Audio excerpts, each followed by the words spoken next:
Well, right after my husband's death, which was November of '95, Forbes magazine issue came out November 20th that same year. And 3 people handed me the magazine. And it was When Women Take Charge. And it was the story of 8 women whose husbands died untimely deaths. And it was, none of them were really prepared. Some of them knew nothing about the business. And they all took the businesses to the next level. And when 3 people handed me the magazine, I thought, you know what? I think I can do this. And I think it was, I had 4 children at the time, 4 teenagers, and I think it was just determination. And really for my husband, too, that had built the business, that we can take this and go on to the next level. So that was really the reason. There wasn't any, I wasn't prepared, I will say that, at all. I had no business education.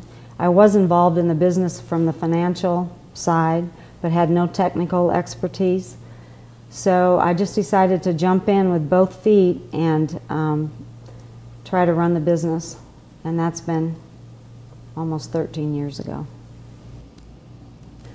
Well, great changes for me, for my family, first of all, because I was a stay-at-home mom, and when I did help with the business, it was out of my home.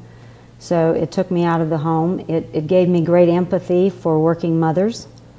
It gave me a whole new way of looking at life, really, being in the business sector.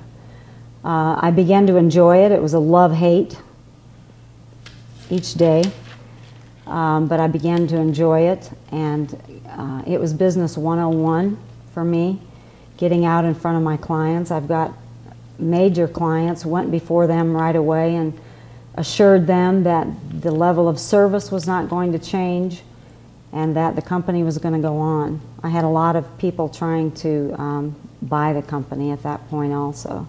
And then leadership, that came just step by step by step, little baby steps, because you don't really jump into that role and have a lot of confidence. So that was a process. I grew up on a farm in South Dakota, which I think has a lot to do with both my husband and I's work ethic for starting a company, because in South Dakota you just work hard. It's just part of it. You have big families, you work on the farm, everybody is included. So it's a great place to be from. That is still a big question mark. Having your own business does allow a lot of flexibility. So I'm not trying to get out of there really quickly.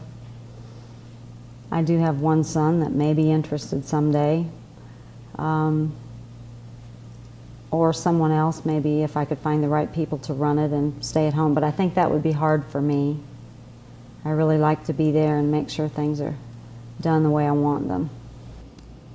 We have an orphanage and a daycare in Peru that we're very involved with, and anything to do with youth. I've served on a board for youth development. There's something called Georgia Family Council that really has to do with family and children. Those are the kinds of things I am interested in and will continue to, give my focus of time and resources.